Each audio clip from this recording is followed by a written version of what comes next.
नमस्कार, मी पंजाब डक. राज्यात मात्र उद्यापासून पावसाचा जोर ओसरणार आहे. 11 तारखेला एकदम संपूर्ण पाऊस राज्यातला ओसरला दिसेल. मुंबईचा देखील पावसाचा जोर ओसरणार आहे, पुण्याकडला ओसरणार आहे, नाशिकचा ओसरणार आहे, कोकणपट्टी घाटमाथ्यावरचा देखील 2 दिवसानंतर ते देखील जोर ओसरणार आहे. आता खूप काही मोठा पाऊस पडणार नाही. उद्या 11 जुलैपासून राज्यात चांगलं सूर्यदर्शन होणार आहे आणि हवामान कोरडं राहणार आहे, म्हणून हा अंदाज महाराष्ट्रातल्या सर्व शेतकऱ्यांना लक्षात द्यायचा. त्याच्यानंतर राज्यामध्ये बऱ्याच भागामध्ये हा पाऊस झाला आणि त्याच्यामध्ये देखील आणखीन काही भाग वंचित आहे. तर त्या शेतकऱ्याला सांगू इच्छितो की राज्यामध्ये आता पाऊस कधी येणार आहे, तर काय होणार आहे, 15 जुलैच्या नंतर 15, 16, 17 जुलैच्या नंतर राज्यात पुन्हा थोडाच विखुरलेल्या स्वरूपाचा सगळीकडे पडणार नाही. फक्त ते पाऊस काय होणार आहे, जे वंचित जिल्हे आहेत, एक नांदेड जिल्हा झालं, काही भाग लातूर जिल्हा, धाराशिव जिल्हा, सोलापूर जिल्हा आणि बीड जिल्ह्याचा, त्या भागामध्ये काय होणार आहे, 15, 16, 17 जुलैच्या दरम्यान तुरळक ठिकाणी भाग बदलत त्या 2-3 जिल्ह्यामध्ये एक पावसाची हजेरी असणार आहे, म्हणून हे अंदाज लक्षायचा. महाराष्ट्रात देखील विखुरलेल्या स्वरूपाचा 15, 16, 17ला थोडाफार पाऊस येणार आहे. सगळीकडे पडणार नाही, फक्त स्थानिक वातावरण तयार होऊन ते पाऊस पडेल, म्हणून हे अंदाज शेतकऱ्यांना लक्षायचा. त्याच्यानंतर राज्यात आणखीन परत चांगला असा जसा आता मागे अतिवृष्टी धगपोटी झाली तसा पावसाला आणखीन आता जुलैचा शेवटच्या आठवड्यापर्यंत आता वाट बघावी लागणार आहे, म्हणून हे अंदाज लक्षायचा. तुम्ही तुमचं तणनाशक फवारू शकता, कीटकनाशकाच्या फवारणी करू शकता, डवरणी वखरणी करू शकता, म्हणून शेतीची कामे करून घ्यावी.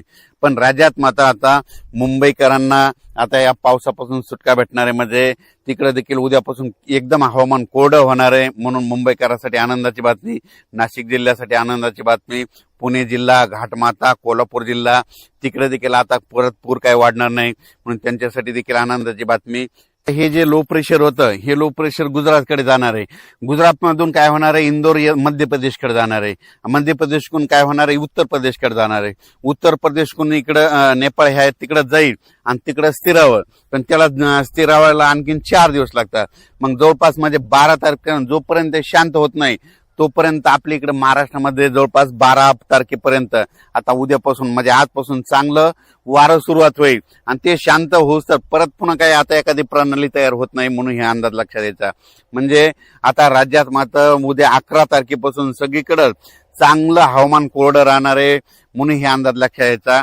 फक्त 15, 16, 17च्या दरम्यान परत एकदा पावसाळी वातावरण तयार होईल, पण तो इतका पाऊस असा जोराचा पडणार नाही, फक्त तुरळक भागातच विखुरलेल्या स्वरूपाचा ते असणार आहे, म्हणून हे अंदाज लक्षात द्यायचा. चांगल्या पावसासाठी जुलैच्या शेवटच्या आठवड्यापर्यंत वाट पाहावी लागणार आहे, म्हणून हे अंदाज देखील सर्व शेतकऱ्यांनी लक्षात घ्यावा. सोशल मीडियातून काय व्हायला थोडे अफवा पसरत आहेत की परत आता पाऊस येणार नाही.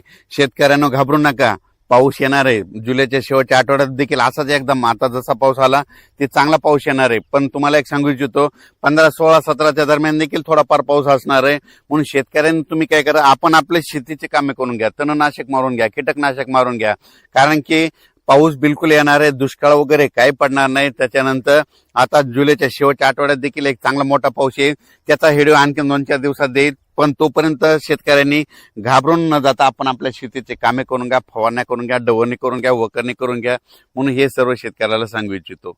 ह्या पावसातून देखील महाराष्ट्रामध्ये काही तालुक्यामध्ये 10-15 गाव, 5-7 गाव असे वंचित राहिलेले आहेत. सोलापूर जिल्ह्यातले, लातूर जिल्ह्यातले, बीड जिल्ह्यातले, तिकडे नांदेड जिल्ह्यातले, परभणी जिल्ह्यातले, पालम ह्या परिसरातले त्या भागातल्या शेतकऱ्याला सांगू इच्छितो, आज देखील आज 9 जुलै, 10 आणि 11 ह्या 3 दिवसात देखील काय होणार आहे, विखुरलेल्या स्वरूपाचा पाऊस पडणं तुम्हाला पडू शकतो, म्हणून हे अंदाज लक्षायचा. आणि याच्यातून तुम्ही वंचित राहिले तर परत पुन्हा काय होणार आहे, 15, 16, 17च्या दरम्यान एकदा थोडाफार पाऊस येणार आहे, ते मात्र ते पडून जाईल, म्हणून शेतकऱ्यांनी हे देखील अंदाज लक्षायचा. त्याच्यातून जर उरले तर परत एकदा जुलैच्या शेवटच्या आठवड्यात पाऊस येणार आहे. दुष्काळ वगैरे काय पडणार नाही. मी म्हटलं ना, यावर्षी शेतकऱ्यासाठी चांगलं साल राहणार आहे, पिकं चांगले येणार आहेत. परत एकदा काय होईल, पुन्हा जुलैच्या शेवटच्या आठवड्यात परत एकदा काय होईल, बंगालच्या खाडीमध्ये परत तिकडे काय होईल, भुवनेश्वर आणि चेन्नईच्या दरम्यान परत एखादं चक्रवादळ तयार होईल आणि ते पाऊस इकडे येईल. आपल्या महाराष्ट्राला यावर्षी काय होणार आहे, काही अर्ध्या भागाला पुरेपूर पाऊस येणार आहे आणि मुंबईकडे काय होणार का याच्यापर्यंत अहिल्यानगर अरबी समुद्राचा पाऊस येणार आहे. हे मग आपल्याला खालून पाऊस पुरेपूर येत असल्यामुळं यावर्षी चांगला पाऊस पडणार आहे. शेतकऱ्यांनी घाबरून न जाता आपण आपल्या पेरणीचं आपलं तयारी ठेवावं. पिकाचं संरक्षण करण्याची काळजी घेणे सगळ्यात महत्त्वाचं गरजेचं आहे. करायला विनंती, आपण आपलं कामं करत राहायचं. पाऊस पावसाचं कामं करत राहतं म्हणून आपण आपल्या शेतीचे कामे करत राहावे. धन्यवाद.